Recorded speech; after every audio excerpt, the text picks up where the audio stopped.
ان فرشتوں کی قسم جو ڈوب کر کافروں کی جان کھینچ لیتے ہیں، اور ان کی جو مومنوں کی جان آسانی سے نکالتے ہیں، اور ان کی جو تیرتے ہوئے جاتے ہیں پھر لپک کر آگے بڑھتے ہیں، پھر دنیا کے کاموں کا انتظام کرتے ہیں کہ وہ دن آ کر رہے گا جس دن وہ زلزلہ آئے گا، پھر اس کے پیچھے اور زلزلہ آئے گا۔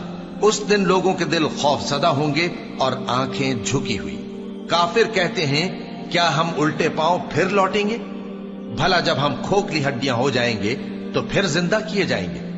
کہتے ہیں کہ یہ لوٹنا تو سراسر نقصان کا لوٹنا ہوگا۔ تو بس وہ ایک ڈانٹ ہوگی، اس وقت وہ سب میدان حشر میں آ جمع ہوں گے۔ بھلا تم کو موسیٰ کی حکایت پہنچی ہے جب ان کے پروردگار نے ان کو پاک میدان یعنی طوٰ میں پکارا اور حکم دیا کہ فرعون کے پاس جاؤ کہ وہ سرکش ہو رہا ہے، پھر اس سے کہو کہ کیا تو چاہتا ہے کہ پاک ہو جائے اور میں تجھے تیرے پروردگار کا رستہ بتاؤں تاکہ تجھ کو خوف پیدا ہو؟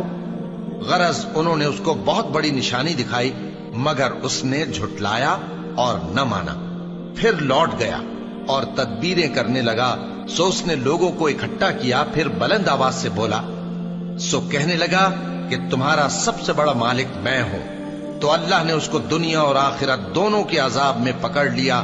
جو شخص اللہ سے ڈر رکھتا ہے اس کے لیے اس قصے میں عبرت ہے۔ بھلا تمہارا بنانا مشکل ہے یا آسمان کا؟ اللہ نے اس کو بنایا، اس کی چھت کو اونچا کیا، پھر اسے برابر کر دیا، اور اسی نے رات تاریک بنائی اور دن کو دھوپ نکالی، اور اس کے بعد زمین کو پھیلا دیا۔ اسی نے زمین میں سے اس کا پانی نکالا اور چارہ اگایا اور اس پر پہاڑوں کا بوجھ رکھ دیا۔ یہ سب کچھ تمہارے اور تمہارے مویشیوں کے فائدے کے لیے کیا۔ پھر جب وہ بہت بڑی آفت آئے گی اس دن انسان جو محنت وہ کرتا رہا یاد کرے گا، اور دوزخ دیکھنے والے کے سامنے لا کر رکھ دی جائے گی۔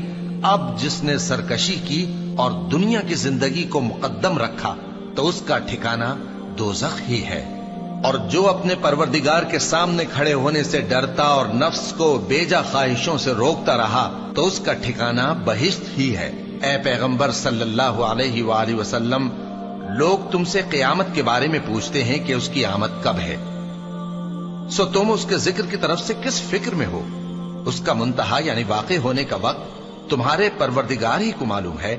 جو شخص اس سے ڈر رکھتا ہے تم تو اسی کو ڈر سنانے والے ہو۔ جب وہ اس کو دیکھیں گے تو ایسا خیال کریں گے کہ گویا دنیا میں صرف ایک شام یا ایک صبح رہے۔